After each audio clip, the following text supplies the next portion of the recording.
Mes chers compatriotes, hôtes étrangers qui vivez parmi nous, au seuil du Nouvel An, je suis heureux de m'adresser à vous pour vous présenter mes vœux. Ce soir, alors que la communauté catholique est en deuil, avec le rappel à Dieu de sa sainteté, le pape émérite Benoît XVI, je voudrais d'abord joindre mes pensées aux vôtres, en souvenir des êtres chers qui nous ont quittés. Je prie avec vous pour qu'ils reposent en paix. À nos malades, j'exprime ma compassion et mes souhaits de prompt rétablissement. L'année 2022 s'achève comme elle a commencé. L'impact de la pandémie et d'une guerre majeure continue en effet de bouleverser toutes les prévisions et de maintenir l'économie dans sa pire récession depuis la Seconde Guerre mondiale. Malgré cette situation difficile, où nombre de pays sont en stagnation ou récession, notre économie reste résiliente. Le classement de World Economics, qui fait autorité en matière de données statistiques, reconnaît en effet le Sénégal comme pays à la croissance la plus régulière sur la décennie 2011-2021. Cette année, notre déficit budgétaire s'est rétréci. Notre taux de croissance, établi à 4,8%, devrait atteindre un niveau sans précédent de 10% en 2023, avec le début d'exploitation de nos ressources pétrolières et gazières. Nos recettes intérieures ont augmenté de 23% au cours de l'année 2022. Grâce à la bonne performance de nos régies financières, qui ont réussi un taux de recouvrement plus que satisfaisant de 90% par rapport à l'objectif fixé. Ces efforts nous ont donné plus d'autonomie budgétaire en permettant de couvrir 85% des dépenses publiques internes de l'État. Dans le même esprit de bonne gouvernance des affaires publiques, l'exploitation du rapport de la Cour des comptes sur la gestion financière de la pandémie Covid-19 suivra son cours conformément aux dispositions légales et réglementaires en la matière.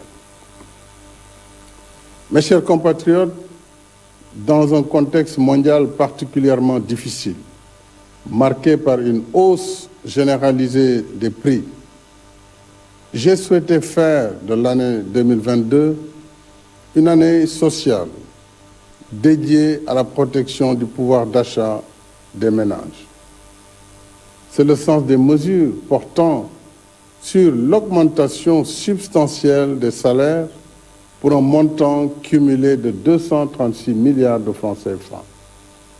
La subvention des prix du carburant, du gaz et des denrées de première nécessité pour plus de 750 milliards. La renonciation par l'État de 157 milliards de recettes fiscales sur des produits importés comme le riz, le blé, le maïs, le sucre et l'huile, afin d'éviter leur renchérissement pour le consommateur. Enfin, le soutien direct à 543 000 familles vulnérables par transfert d'argent pour plus de 43 milliards. À cela s'ajoutent les décisions issues des concertations nationales sur la lutte contre la vie chère, visant à contenir la tendance inflationniste des prix, y compris le loyer. Je remercie l'ensemble des acteurs économiques et autres forces vives de la nation qui ont contribué au succès de cet exercice de solidarité nationale. L'effort de protection sociale sera renforcé en 2023 avec la mobilisation de plus de 450 milliards au titre des produits alimentaires et énergétiques. Celles concernant le carburant et l'électricité seront cependant ajustées et mieux ciblées en faveur des couches sociales les plus nécessiteuses. En outre, les bourses de sécurité familiale seront portées de 25 000 francs CFA à 35 000 francs CFA par trimestre et élargies à de nouveaux bénéficiaires sur la base de critères de vulnérabilité. C'est dire, mes chers compatriotes, que le gouvernement reste dans le temps de l'action, de la sensibilité sociale, par la veille, l'écoute et la proximité, mais également de l'offensive économique. En somme, le Sénégal est aujourd'hui passé d'un état d'indigence à un état d'émergence. Le combat pour la souveraineté alimentaire reste un objectif de premier plan. Ainsi, en 3 ans, le budget de la campagne agricole a doublé, passant de 40 milliards en 2000. À cela s'ajoute le nouveau programme d'installation de 115 000 lampadaires solaires, prioritairement dans les communes non bénéficiaires de la première phase, et l'électrification de 2000 villages au titre de la phase 2 du PUDC. Tout comme l'électricité, l'eau et l'assainissement restent au cœur de mes priorités. Comme promis, nous avons satisfait cette année une vieille doléance avec la réalisation du projet d'alimentation en eau potable des îles de la Basse-Casamance. De même, les travaux de la première phase de l'usine de dessalement d'eau de mer des Mamelles ont démarré. Ce chantier sera suivi par celui du dessalement d'eau de mer sur la Grande Côte pour 300 000 m3 par jour, extensible à 400 000 m3, afin de couvrir les besoins de Dakar, Thiès et Mbour. Nous lancerons en 2023 le projet d'exploitation des eaux de surface du bassin de Nanija-Bolon dans le département de Koungheul, soit 46 millions de mètres cubes par an, pour mettre en valeur 12 000 hectares et arrêter l'avancée des eaux salées. Un financement de 156 milliards sera également mobilisé pour la première phase de l'ambitieux projet de renforcement de la résilience des écosystèmes du Ferlo, le Préferlo, qui consiste à transférer 680 millions de mètres cubes par an du lac de Guiers vers la zone du Ferlo sur un linéaire de 214 km entre Keur Momar et Ranérou. Le Préferlo contribuera de façon substantielle à la souveraineté alimentaire de notre pays, en mettant en valeur tout le potentiel d'agriculture et d'élevage du terroir. J'ai aussi demandé au gouvernement de renforcer la politique des branchements sociaux pour soutenir les couches vulnérables en milieu urbain et rural. Pour un Sénégal de tous, un Sénégal pour tous. Et parce que l'eau est un minimum vital, je tiens particulièrement à ce que chaque famille, quelle que soit la modestie de ses moyens, puisse accéder à l'eau potable.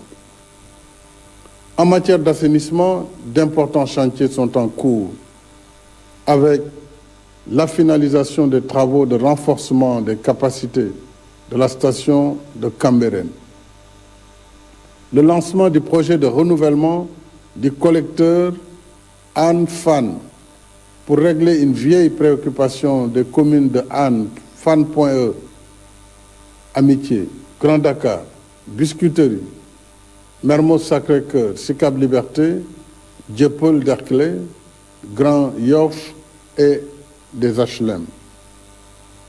Enfin, la poursuite du programme d'assainissement des villes de Dakar, Kaolack, Louga, Matam, Pikine, Rufisque, Tambacounda, Saint-Louis, Tivaouane et Touba.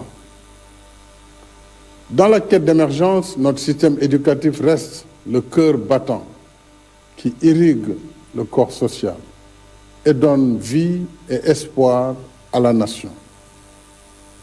Éduquer et former nos enfants, c'est entretenir la lumière du savoir qui éclaire les esprits et illumine notre marche vers le Sénégal de nos rêves.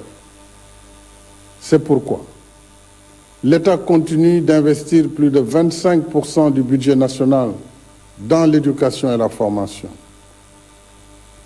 Nos acquis récents le prouvent à suffisance avec l'inauguration de l'Université Amadou Mahtar Mbow, le démarrage des classes préparatoires aux grandes écoles, la finalisation des travaux de construction de l'Université El Hadji Ibrahima Niass, le renforcement des capacités de l'Université virtuelle du Sénégal, avec la construction en cours de 46 espaces numériques ouverts, le démarrage des enseignements du campus franco-sénégalais, la création des universités Souleymane Niang de Matam et Sénégal oriental de Tambacounda, dont les coordonnateurs de projets sont déjà nommés.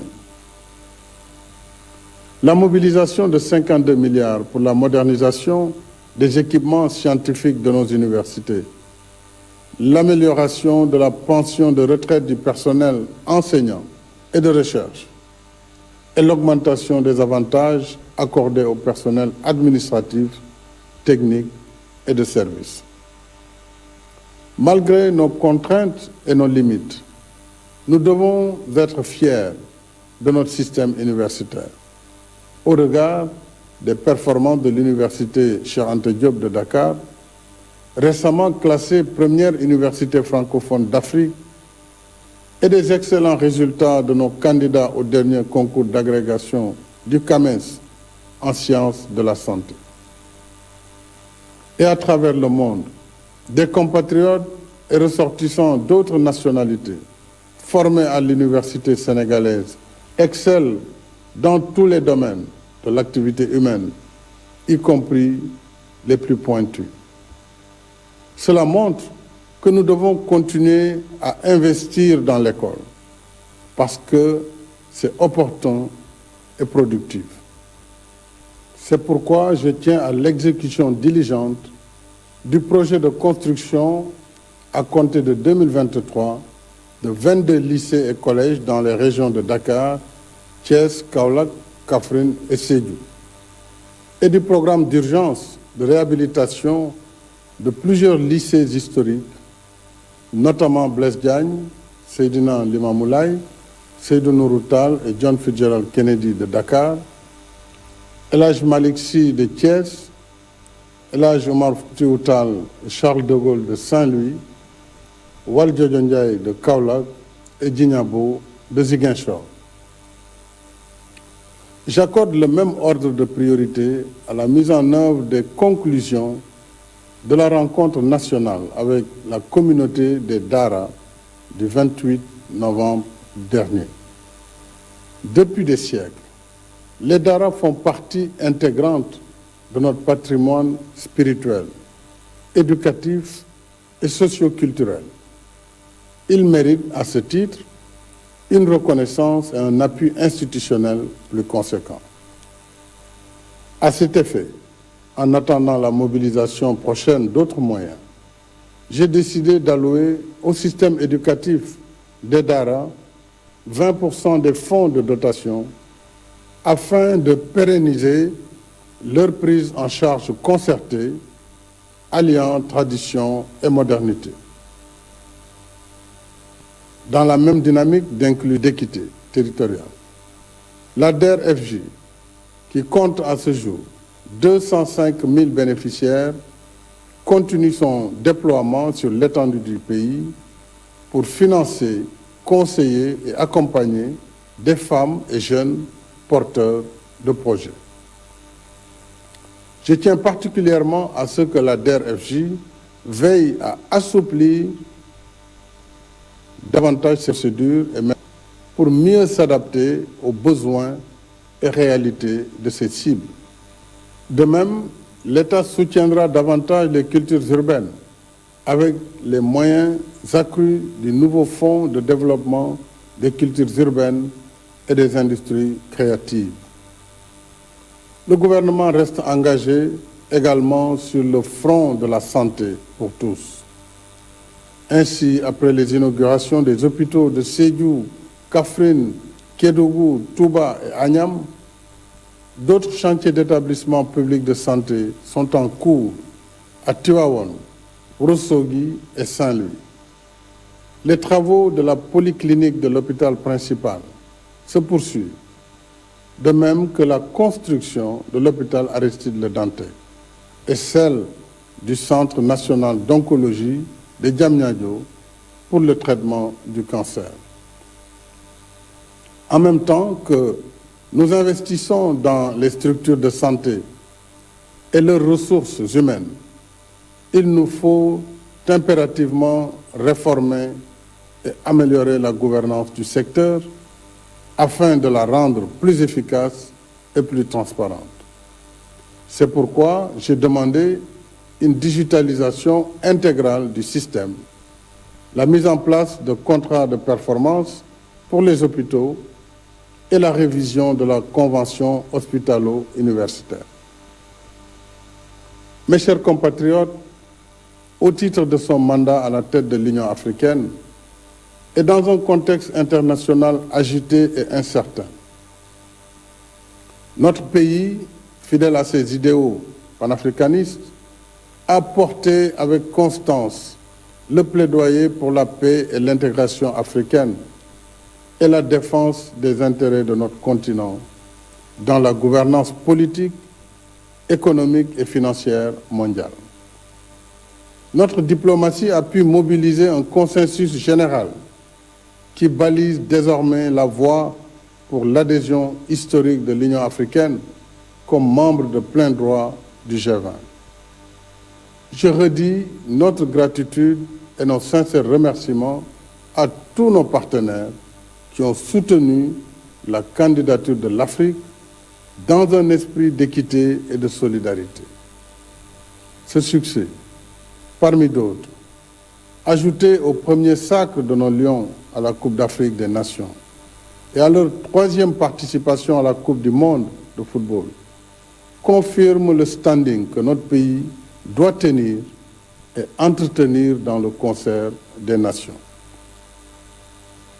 Ce rang qui nous vaut le respect et la confiance de l'Afrique et du monde, nous le devons surtout à notre héritage commun de nations libres, unies dans sa diversité, paisible et stable dans un monde continuellement percuté par la violence et l'antagonisme jusqu'à nos frontières.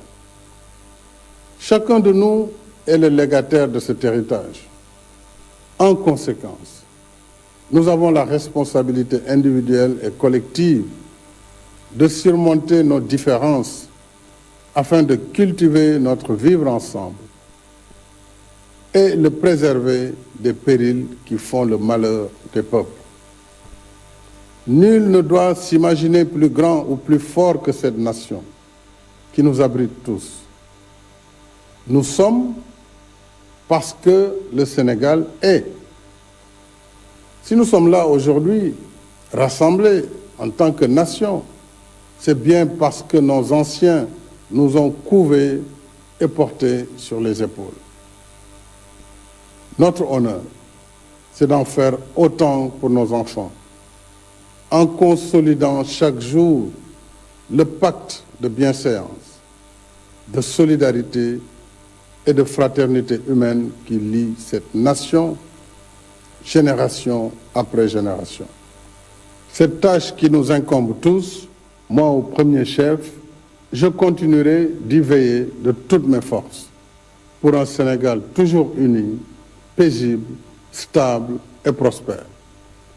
À toutes et à tous, mes chers compatriotes, j'exprime mes sentiments affectueux avec mes vœux les meilleurs de paix, de bonne santé, de bien-être et de réussite.